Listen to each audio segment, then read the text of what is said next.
एक बार एक नगर में बहुत बड़े आदमी रहते थे, बहुत बड़े आदमी। उनके बच्चे लोग बाहर प्रदेश में अपने आप रहते थे।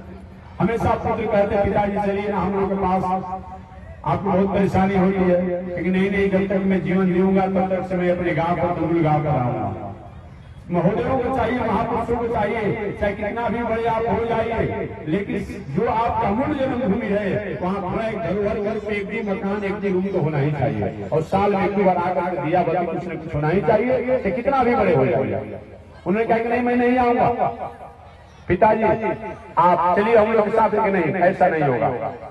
अंत में पिताजी ने कहा कि सुनो, अगर तुम लोग की इच्छा है तो तय करो कि साल में हमें 1 महीना के लिए हमारे गांव पर लेकर के आओगे, और तब मैं तुम्हारे पास चलूंगा। उसी अनुसार अपने आप साल में एक बार अपने गांव पर, अपने गांव पर जो ही अपने आप जब आगे तो घूमने का स्वभाव था।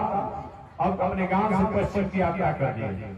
अब पश्चिम की जो ही यात्रा के कुछ ही आगे बढ़े, एक सुंदर जंगल था, जंगल में लुटेरे रहते थे, और जो ही जंगल में प्रवेश किए उस जंगल में एक बहुत बड़ा तोता रहता था, सूगा। और सूगा जो रहता था अब धरो पकड़ो मारो लूटो, धरो पकड़ो मारो लूटो आवाज करना शुरू कर दिया। हैरान हो गए भाई ये तोता ऐसा क्यों बोल रहा है? कोई मनुष्य बोलता तब तो बात समझ में आती, तोता बोलता। अब जब ही तोता ने धरे पकड़ो मारो लूटो कहा, जंगल से लुटेरे आए, उन भले आदमी का सब कुछ लूट लिया, सोना चांदी रुपया पैसा आभूषण सब लूट लिया। राम मैं तो अपने गांव पर आया था, लूट लिया गया, अब मैं नहीं आऊंगा। लौट कर चले गए अपने गांव पर, और गांव से अपना प्रदेश चले गए, बाहर चले गए।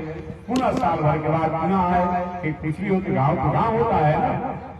लौट कि अब मैं पूरब की यात्रा नहीं करूंगा, अब पश्चिम घूमने के लिए नहीं, अब मैं पश्चिम की यात्रा नहीं करूंगा, अब पूरब की यात्रा करूंगा। अपने गांव से पूरब निकले, अपने गांव से जो ही जब पूरब निकले तो पूरब निकलने के बाद उसी तरह के एक सुंदर जंगल था, और उस जंगल में अपने आप गए तो ऐसा ही एक तोता पेड़ पर था, और प्रवेश करते ही कहा आइए पधारिए, आपका स्वागत है, आपका स्वागत है। गुरु जी निकलने वाले हैं, दर्शन होगा, भंडारा होगा, हवन होगा, पूजा होगा, समय मिलेगा विश्राम कीजिएगा।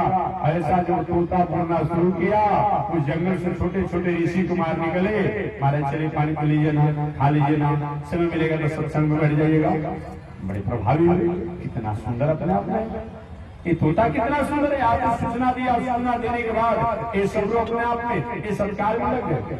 जब महात्मा जी अपने आसन पर बैठ गए तब उन बड़े आदमी ने पूछा उन संत जी से कि संत जी आज से साल भर पहले मैं अपने गांव से गया था पश्चिम की तरफ, और पश्चिम में एक सुंदर जंगल था, और जंगल में वृक्ष के ऊपर एक तोता रहता था, और तोता ने हमें लुटा लिया।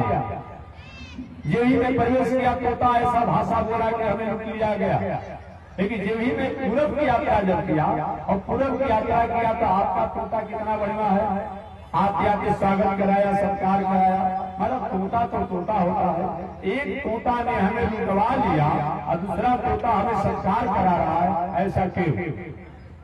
संत जी ने कहा कि इसका जवाब मैं नहीं दूंगा, तुम तोते से पूछ लो ऐसा क्या किया। उस सुगे से पूछे हे सुगा ऐसा क्यों हुआ, तुम तो सुगा हो, तुम्हारे में भेदभाव क्यों? महाराज लुटवाने वाला मैं ये हूँ। अच्छा तुम्हें वहां पर था? हाँ। ऐसा क्यों किया?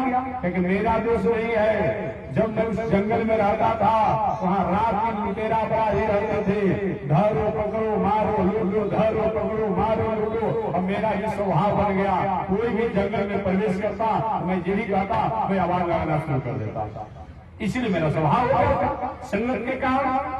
लेकिन एक दिन संत महात्मा कीर्तन करते उस जंगल से गुजर रहे थे, मैं भी उन लोग ऊपर उड़ते हुए गया और जाकर अपने आप में उस दूसरे जंगल में मैं चला गया। तो वहां देखता हूँ कि 4 बजे सुबह से लेकर के 10 बजे रात तक कहीं पूजा, कहीं पाठ, कभी जग, कभी भंडारा, कभी कुछ होता है। तो हमारा भी स्वभाव बन गया, देखते देखते हमको याद आता आइए पधारिए, खाइए, कथा सुनिए, सत्संग सुनिए।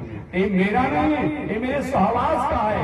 मेरा संग उस समय अपराधियों के साथ हो गया था, जो मैं अपराध देख करके मैं सम अपराधी करने का संदेश देता, आज संतों के सहवास हो गया, आज मैं संस्कार करा रहा हूँ। एक तोता पर संगत का इतना बड़ा प्रभाव हो सकता है, तो हम और आप क्यों नहीं पड़ेगा। कुरंग, मातुंग, पतंग, भृंग, मीना, हवा, एक एक प्राणी जो है एक एक कुसंग के कारण अपने जीवन को समाप्त कर देते हैं। तो हम मनुष्यों में 5 प्रकार के अगर दुर्गुण आ जाएंगे तो हमें बर्बाद होने से कौन रोक सकता है। इसलिए संगत से गुण होता है, संगत से गुण जात। संगत का बहुत बड़ा प्रभाव होता है। पैखाना का कीटाणु कहीं कमल के फूल पर, गुलाब के फूल पर बैठ जाए तो दिवाली में मंदिरों में जाकर के पूजा पर चढ़ जाता है। वही अगर अपने आप बताया कि संगत का इतना बड़ा होता है। इसलिए हमारा संगत अच्छा होना चाहिए।